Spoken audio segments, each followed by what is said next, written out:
Di nang hihinaan na ng loob.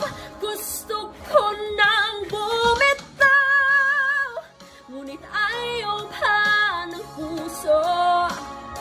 Gusto ko nang bumitaw, may pag-asa pa siguro. Kalaban ng sarili, sino bang dapat tumili? Sino nga ba, ako ba o ikaw?